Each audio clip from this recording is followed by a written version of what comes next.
দপ্তরের রাজ্যমন্ত্রী শান্তনু ঠাকুর ওনারা আজকে রাজ্য সরকারের সঙ্গে আমাদের শিপিং ডিপার্টমেন্ট এবং জাতীয় জলপথ দপ্তর inland waterways high level meeting হয়েছে। আধিকারিক লেভেলে শিপিং ডিপার্টমেন্টের সেক্রেটারি, কলকাতা পোর্ট ট্রাস্টের চেয়ারম্যান এবং আইডব্লিউআই এর সংশ্লিষ্ট দপ্তরের আধিকারিকরা ছিলেন। আর আমাদের পক্ষে মুখ্য সচিবের নেতৃত্বে আমাদের শিল্প দপ্তর, পরিবহন দপ্তর, ইরিগেশন দপ্তর, পিডব্লিউডি দপ্তর এবং কলকাতা কর্পোরেশন তারা এই মিটিংয়ে অংশগ্রহণ করেছিলেন। এছাড়াও বলাগড়ে যে প্রজেক্ট মাননীয় প্রধানমন্ত্রীর হাত দিয়ে শিলান্যাস হয়েছে, ওখানকার বিধায়িকা তথা পশ্চিমবঙ্গের রাষ্ট্রমন্ত্রী সুমনা সরকার ছিলেন। কাশীপুর বেলগাছিয়ার বিধায়ক রিতেশ তেওয়ারি, হলদিয়ার বিধায়ক প্রদীপ বিজলি এবং হাওড়ার বালির বিধায়ক সঞ্জয় সিংহ ছিলেন। তাদের এলাকার কিছু পোর্ট এবং শিপিং আমাদের জাতীয় জলপথ সংক্রান্ত কিছু বিষয় নিয়ে আমি এই প্রাথমিকভাবে কয়েকটা বিষয় উল্লেখযোগ্য আপনাদের মাধ্যমে পশ্চিমবঙ্গের জনগণকে জানাচ্ছি। সেটা হচ্ছে, আমরা দায়িত্ব নেওয়ার পরে মূল্যায়ন করতে গিয়ে দেখেছি এই বিষয়ে গতকাল আদানি গ্রুপের এমডি করণ আদানির সঙ্গেও আমার আলোচনা হয়েছিল regarding Tajpur deep sea port. ওটা তো ইতিমধ্যে ওনারা এক্সিট করে গেছেন এবং আমরা দেখেছি ওটা ভায়াবিলিটি ছিল না, কারণ গভর্নমেন্টের হাতে কোনো ল্যান্ড ছিল না। যে কথা বারবার এলওপি হিসেবে তখন আমি বলেছিলাম যে তাজপুর ডিপ সি পোর্ট কখনো দাঁড়াবে না যতক্ষণ না পর্যন্ত rail, NH connectivity, warehouse সহ অন্তত কয়েক হাজার একর জমি সংগ্রহ না হবে। ফাইনালি সরকার পরিবর্তন হওয়ার পরে আজকের এই মিটিংয়ে আমরা তার আগে আমাদের যে সংশ্লিষ্ট দপ্তর মাননীয় প্রধান সচিব আছেন বন্দনা যাদব, তিনি তার নেতৃত্বে যে টিম সিএস এর গাইডেন্সে, মনোজ আগরওয়ালজির গাইডেন্সে তারাও যে মূল্যায়ন করেছেন, তাতে তারা বলে দিয়েছেন যে ওখানে পোর্ট সম্ভবই নয়, মানে যেহেতু রাজ্য সরকার হাতে কোনো জায়গা নেই। কিন্তু মানুষকে আমরা আশাহত করছি না।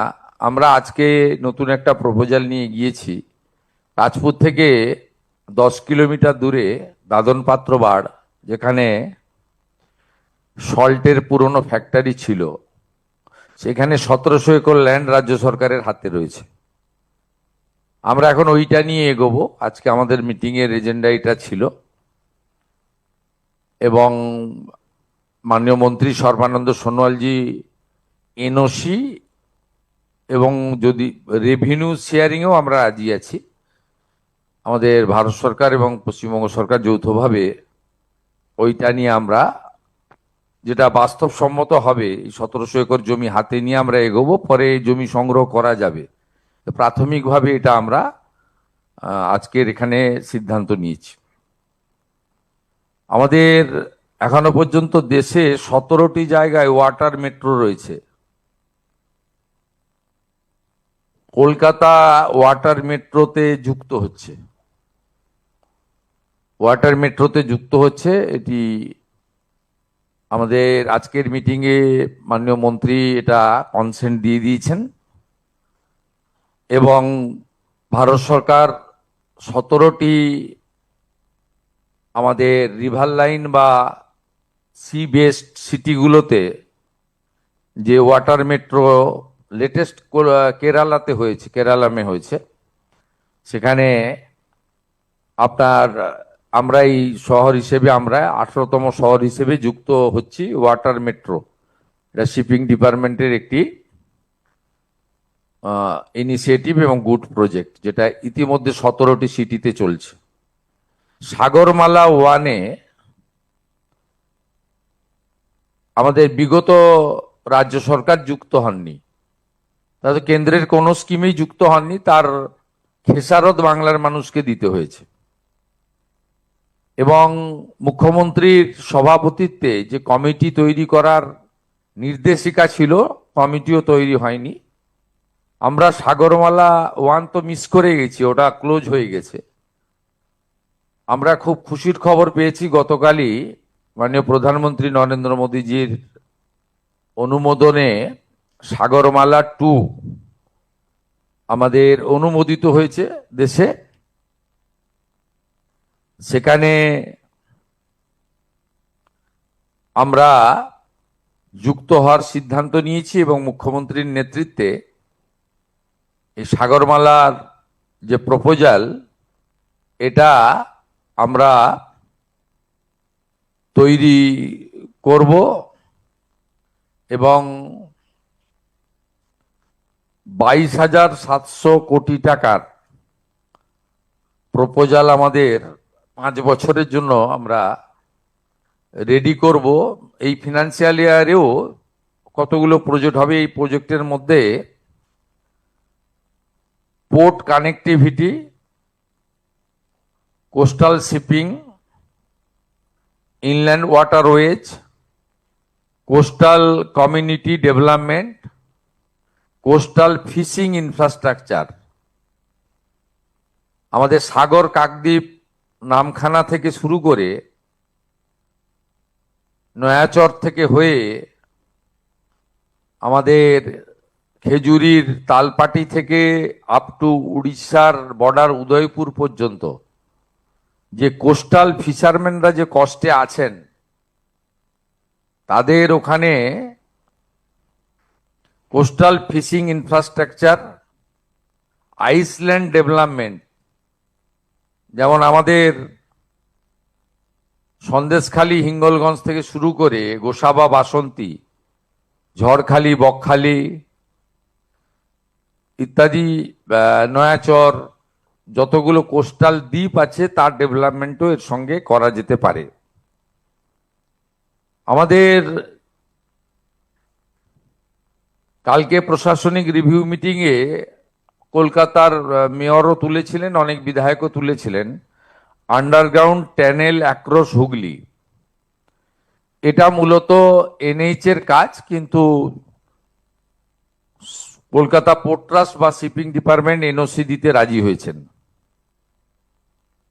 আমাদের 44টা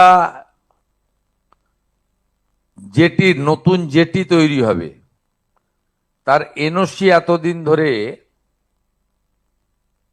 শ্যামাপ্রসাদ মুখার্জি পোর্ট ট্রাস্টের কাছে পেন্ডিং ছিল। তারা আমাদের 41টা এনওসি আজকেই দিয়ে দিয়েছেন, আর 3টে এনওসি আন্ডার প্রসেস আছে। আমাদের বিচ রেস্টোরেশন কপিলমুনি আশ্রম সাগর আইসল্যান্ড, সেটা নিয়েও আমাদের যে অনুরোধ ছিল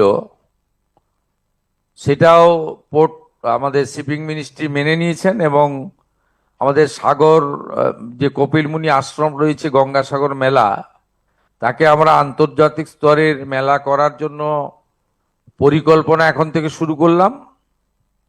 এবং এখানে পোর্টের যে ড্রেজিং সংক্রান্ত বিষয়ে ওনাদের সহযোগিতা দরকার, সেটা আমরা সিদ্ধান্ত নিয়েছি। বলাগড়ে পোর্টের কানেক্টিভিটি রোড এবং আরবি ইতিমধ্যে কাজ শুরু হয়ে গেছে। এর পরের পর্যায়ে কাজ শুরু হওয়ার জন্য টেন্ডার ইত্যাদি প্রসেস IAWY তারা শুরু করছেন। সেক্ষেত্রে বলাগড়ের বিধায়িকা তথা মাননীয় রাষ্ট্রমন্ত্রী সুমনা সরকার 2.5 কিলোমিটার ভাঙন নিয়ে উল্লেখ করেছেন।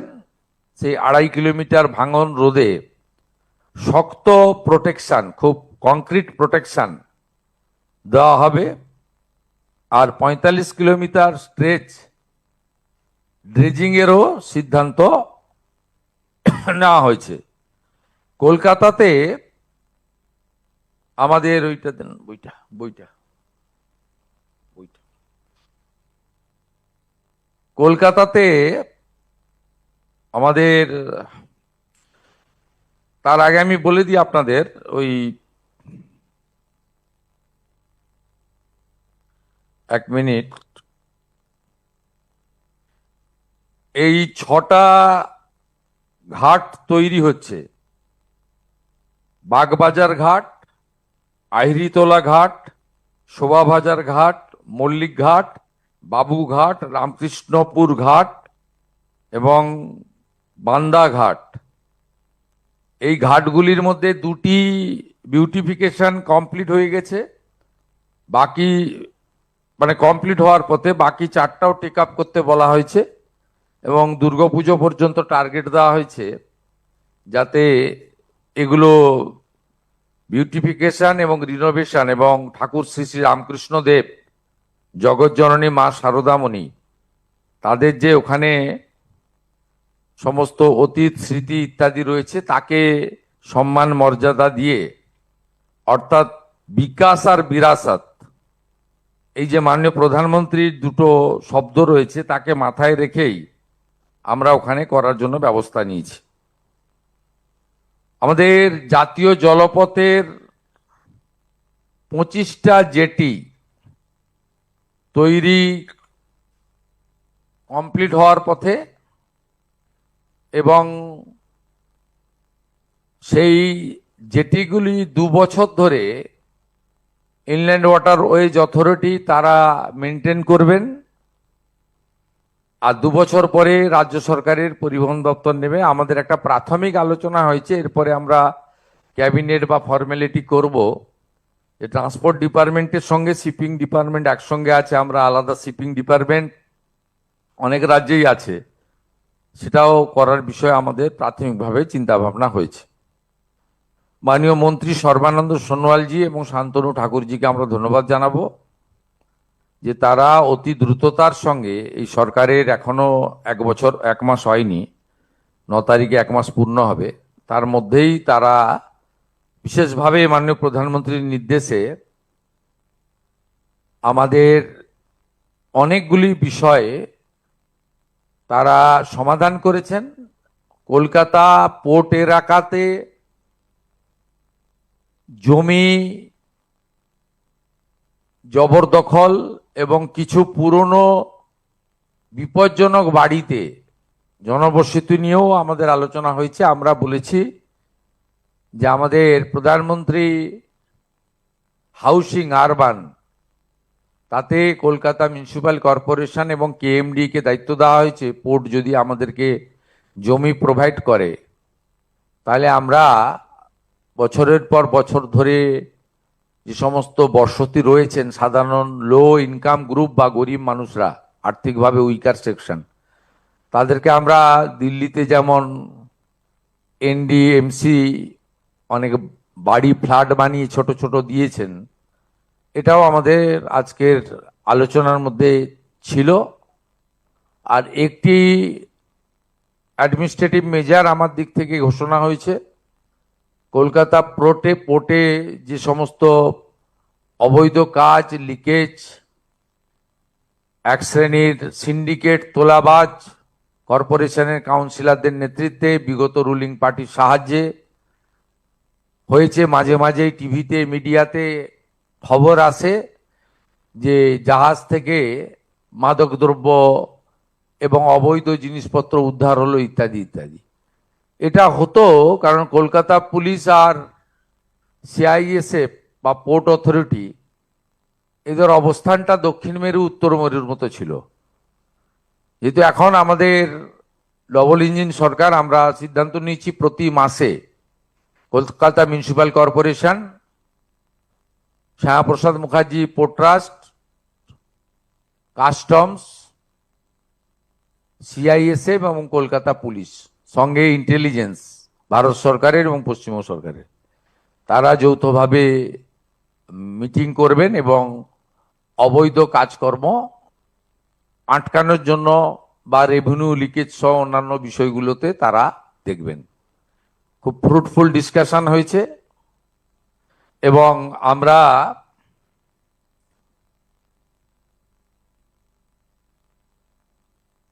শিপিং মিনিস্ট্রি বললাম।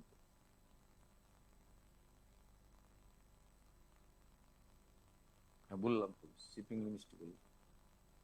আমাদের মাইনর পোর্টের ডিপার্টমেন্টের জন্য আমি একটু আগেই বলেছি আপনাকে, অনেক রাজ্যেই আছে, কিন্তু সবচেয়ে বেশি কাজ গুজরাটে হচ্ছে। ওনাদের নিজস্ব অসংখ্য মাইনর পোর্ট রয়েছে, উড়িষ্যাও অনেক পোর্ট করেছে। তা আমাদের এখানেও, আর মেরিটাইমের এখানে যে ট্রেনিং ইনস্টিটিউটগুলো রয়েছে তারা কার্যত নন ফাংশনিং। আমরা এক্ষেত্রেও মেরিটাইমের যে সমস্ত ইনস্টিটিউশন রয়েছে সেটাকে আমরা টেক আপ করার ব্যবস্থা করছি। আর আমাদের ঘাট রেস্টোরেশন এবং বিউটিফিকেশন ইন কলকাতা এবং হাওড়া, এখানেও বলা হয়েছে আমাদের বালির বিধায়ক সঞ্জয় সিং 8টি ঘাট নিয়ে বলেছিলেন, যেটা মানে শ্যামাপ্রসাদ মুখার্জি পোর্ট ট্রাস্ট বিগত দিনে পরিচালনা করতেন। বর্তমানে রাজ্য সরকার বা কেন্দ্রীয় সরকার কেউই পরিচালনা করছেন না। সে বিষয়েও আমরা কার্যকর সিদ্ধান্ত নেওয়ার জন্য সংশ্লিষ্ট দপ্তরকে সিদ্ধান্ত নিয়েছি। শুধু আলোচনা হয়েছে তা নয়, আমাদের এই আলোচনার মধ্যে ল্যান্ড রিলেটেড, এনওসি রিলেটেড এবং সেন্ট্রাল স্টেট কোঅর্ডিনেশন রিলেটেড অনেকগুলো সিদ্ধান্ত কার্যকর হয়েছে এবং প্রত্যেকটা কর্মসূচি, প্রোগ্রাম, ডিসকাশনের ক্যালেন্ডার বানিয়ে দেওয়া হয়েছে। সেই ক্যালেন্ডার অনুযায়ী কাজ করার জন্য সবাই দায়বদ্ধ থাকবেন এবং রাজ্য সরকারের পক্ষ থেকে শুধু পোর্ট মিনিস্ট্রি তৈরি করা নয়, আমরা একজন কম্পিটেন্ট আধিকারিককে, যেহেতু 3-4টি দপ্তরের ভিন্ন ভিন্ন কাজ রয়েছে, সমগ্র বিষয়টা মনিটরিং এবং ইমপ্লিমেন্টেশন এটা করার জন্য একজন প্রজেক্ট ডাইরেক্টরকেও আমরা করার জন্য সিএসকে আমি তাকে অ্যাডভাইস করেছি, যাতে অ্যাজ আর্লি অ্যাজ পসিবল, যাতে একটা কিছু কাজ পিডাব্লিউডির রয়েছে, কিছু কাজ ট্রান্সপোর্টের রয়েছে, কিছু কাজ ইরিগেশন ওয়াটার ওয়েজের রয়েছে, কিছু কাজ ইন্ডাস্ট্রির রয়েছে। সেই জন্য একটা নোডাল অফিসার অর্থাৎ ডিরেক্টর আমরা বানাতে বলেছি, যাতে দ্রুত আমরা 3 মাসের মধ্যে কিছু কার্যকর রেজাল্ট পেতে পারি এবং এই অর্থবর্ষে আমাদের আজকে যা ডিসকাশন, পরিকল্পনা, ভাবনা, স্বপ্ন সেগুলো বাস্তবায়ন করতে পারি। Thank you. हिंदी है ना? आज हमारी सेक्रेटेरिएट में honourable union shipping minister Sarbananda Sonowal ji और minister of state Shantanu Thakur ji, उनका पूरा जो डिपार्टमेंट है under the leadership of the secretary, Bharat सरकार शिपिंग डिपार्टमेंट, और आईडब्ल्यूआई का जो हमारी इंचार्ज है भारत देश का डायरेक्टर है, सब, और कलकत्ता पोर्ट ट्रस्ट का चेयरमैन, सब मिलके एक बड़ा मीटिंग हुआ है। मैं स्टेट गवर्नमेंट की ओर से इस मीटिंग में चेयर किया है और मेरा पश्चिम बंगाल की चीफ सेक्रेटरी मनोज अग्रवाल जी और उनका सब आधिकारिक लोग, माने आपका जो रिलेटेड डिपार्टमेंट्स है उनका प्रिंसिपल सेक्रेटरी, एडवाइजर, सब लोग ने पार्टिसिपेट किया। इसमें हम लोग पिछले सरकार जिस तरीके से भारत सरकार का इतना अच्छा अच्छा प्रोजेक्ट जिनका बेनिफिट दूसरा प्रदेश ने लिया है, हमारी प्रदेश ने पश्चिम बंगाल को वंचित हुआ है due to political ill motive और non cooperation with the central government, जो बहुत क्षति हो गया है। वो सब पास्ट इज पास्ट, नाउ हम लोग को गो हेड करना पड़ेगा। हम लोग आभारी हूं देश के प्रधानमंत्री के ऊपर, उन्होंने सागरमाला 2 प्रोजेक्ट का इजाजत दे दिया। इसलिए हम लोग बहुत आभारी हूं। सागरमाला 1 का जो बेनिफिट दूसरा प्रदेश को मिला है, पश्चिम बंगाल की पिछले सरकार उसका बेनिफिट हमारी प्रदेश की जनता को नहीं दिया है। ये सागरमाला प्रोजेक्ट 2 में हम लोग घुस रहा हूं। चीफ मिनिस्टर का लीडरशिप में एक कमेटी बनेगा और 22,700 करोड़ का एक हमारी प्लानिंग विद डीपीआर हम लोग सबमिट करने वाला हूं है। और सेकेंड, हमारी जो बहुत दिन से पिछले 10 साल से बीजीबीएस हुआ, बहुत भाषण में आया ताजपुर पोर्ट, ताजपुर पोर्ट, लेकिन आज हम लोग खुलासा किया। मैं जब पूछा जिसमें आपको डीपीआर बनाने के लिए, आपको जो प्लानिंग डिजाइन बनाने के लिए कितना एक्सचेकर से खर्च हुआ, कम से कम 30 crore rupees spent by the state government, the then state government. Entire rupees completely bad investment by the government. आज ये आया, वहां एक डिसमिल भी, एक काठा भी जमीन नहीं है सरकार का पास, इसलिए ऑलरेडी अदानी ग्रुप एग्जिट कर गया, इसलिए एग्जिट किया। रेल और एनएच कनेक्टिविटी नहीं रहेगा तो पोर्ट कैसे बनेगा? वेयर हाउस नहीं रहेगा तो पोर्ट से जो सामान आएगा ग्राउंड में, हमारी स्थल भूमि में, वो कैसे उनको स्टोरेज करेगा? इसलिए उस प्रोजेक्ट का तो वायबिलिटी नहीं था। इसलिए हम लोग 10 किलोमीटर बगल में दादन पात्रोबाड़ है, जो हमारी ईस्ट मिदनापुर का कोस्टल बेल्ट में आता है और रामनगर 2 डेवलपमेंट ब्लॉक के अंदर आता है, कालिंदी ग्राम पंचायत के अंदर आता है। वहां हम लोग ऑल्टरनेट प्रपोजल खड़ा किया, जहां 1700 एकड़ लैंड हमारी इंडस्ट्री डिपार्टमेंट का पास है, वहां ही होगा। उसके लिए डिस्कशन भी हो गया, एनओसी देगा भारत सरकार की पोर्ट अथॉरिटी, और बाकी का भी आगे बढ़ेगा। सागरमाला 2, दादन पात्रोपाड़ में नया पोर्ट, और हमारी बाकी जो इनलैंड वाटर रोएज का 25 जेटीज, कलकत्ता का 6 हमारा घाट जो है, जो हिस्टोरिकल घाट है, उसमें ब्यूटिफिकेशन, रिनोवेशन, और हमारी टनल उनका एनएच के लेकर बात करना, और हमारी साकराइल से गार्डन रिच तक रोरो सर्विस, उसके सब प्लानिंग डिस्कशन, बहुत सारा डिस्कशन हुआ। लंबा तो प्रेस मीडिया में बोलने के, विराट लंबा मीटिंग भी हुआ। बहुत हर बिंदु में हम लोग डिस्कशन किया, डिसीजन लिया, इम्प्लीमेंटेशन के लिए एक कैलेंडर भी बना लिया। और कोलकाता पोर्ट के अंदर जितना भी सिंडिकेट राज, इलीगल एक्टिविटीज, रेवेन्यू लीकेज,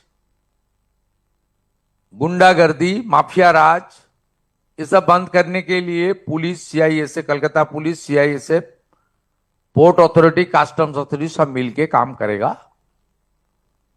ये बहुत सारा डिसीजन हुआ। कोलकाता और हल्दिया पोर्ट का जो जमीन है उसको इंक्रोचमेंट लेकर भी बात हुआ, और हल्दिया में जो फर्टिलाइजर जो इंडस्ट्री है, उसमें पोर्ट से लैंड का प्रोविजन वो लोग दिया है, अलॉट किया है, उसको काम के ऊपर भी डिस्कशन हुआ है। और अनयूज जो लैंड है उसको किस तरीके से खास करके हल्दिया में नया इंडस्ट्री के लिए यूटिलाइज किया जाए, इसके ऊपर भी एक टीम बनाया गया। इंडस्ट्री सेक्रेटरी और पोर्ट का चेयरमैन का नेतृत्व में हल्दिया डेवलपमेंट अथॉरिटी और दूसरा सारा डिपार्टमेंट भी उसका साथ रहेगा। और कोलकाता में एक बड़ा पोर्ट की ओर से, श्यामा प्रसाद मुखर्जी पोर्ट की ओर से एक म्यूजियम बनाने का बाद भी डिसीजन भी आज हो गया। उसमें कलकत्ता का जो ओल्ड हिस्ट्री है और हमारी सांस्कृतिक आध्यात्मिक जो पुराना इतिहास है उसको भी उजागर करने का काम, उसको सही मायने से हमारी संस्कृति को यहाँ म्यूजियम के अंदर रखने के लिए भी बहुत बड़ा डिसीजन हुआ है। धीरे धीरे ये काम हम लोग आगे लेकर पूरा करने का काम करूंगा। इसके लिए एक time bound stipulated, with in stipulated time, एक टाइम बाउंड प्रोग्राम हम लोग बनाया, जिसका कैलेंडर भी बनाने के लिए क्या है। Finally West Bengal government is ready to set up a minor port ministry, जो दूसरा प्रदेश में है, बंगाल प्रदेश में, पश्चिम बंगाल प्रदेश में नहीं था, उसके ऊपर ये हम लोग कर रहा है। Thank you.